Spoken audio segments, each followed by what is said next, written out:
देखिए, इजराइल ने आज अपने ऊपर हुए हमले का बदला ले ही लिया। ईरान की राजधानी तेहरान में इजराइल ने हमास के चीफ यानी इस्माइल हानिया को मार गिराया। इस हमले में इस्माइल का बॉडीगार्ड भी मारा गया है और 2 दिन में ये इजराइल को मिली दूसरी बड़ी कामयाबी थी। एक दिन पहले ही इजराइल ने हिजबुल्लाह कमांडर को ढेर कर दिया था।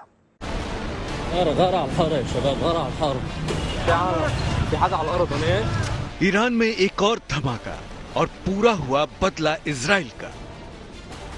पिछले साल अक्टूबर में इजराइल में हुए आतंकी हमले के खिलाफ ये इजराइल की सबसे बड़ी कार्रवाई थी। इजराइल ने अपने सबसे बड़े दुश्मन हमास के चीफ इस्माइल हानिया को इस हमले में मार गिराया। 9 महीने से बदले की आग में झुलस रहे इजराइल को एक मौके की तलाश थी, एक ऐसा मौका जिससे वो हमास पर सबसे बड़ी चोट कर सके। इजराइल को यह मौका मिला बुधवार तड़के। हैरानी की बात यह है कि यह मौका गाजा, फिलिस्तीन या कतर में नहीं बल्कि ईरान की राजधानी तेहरान में मिला। दरअसल इस्माइल हानिया मंगलवार को ईरान के नए राष्ट्रपति मसूद पेजेश्कियान के शपथ ग्रहण समारोह में शामिल होने गया था। इस दौरान उसने ईरान के सर्वोच्च नेता अयतुल्ला खामेनेई से भी मुलाकात की थी। इस पूरे कार्यक्रम के दौरान इस्माइल हानिया की हर एक मूवमेंट पर इजराइल नजर रख रहा था।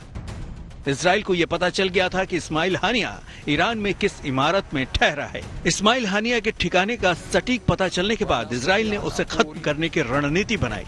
इजराइल ने एक जोरदार धमाके से उस घर को ही उड़ा दिया जिसमें इस्माइल हानिया ठहरा हुआ था।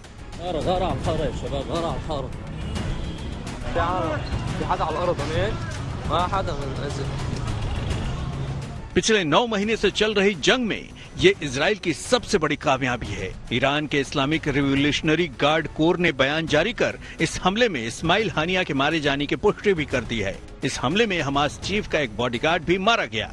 इस्माइल हानिया ज्यादातर कतर में रहता था, लेकिन सुरक्षा के लिहाज से वो अपने ठिकाने बदलता रहता था। कतर की राजधानी दोहा में रहते हुए ही वो हमास का कामकाज देख रहा था।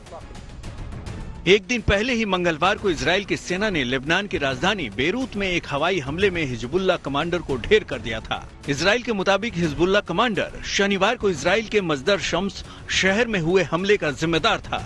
इस हमले में 12 इजरायली बच्चे मारे गए थे।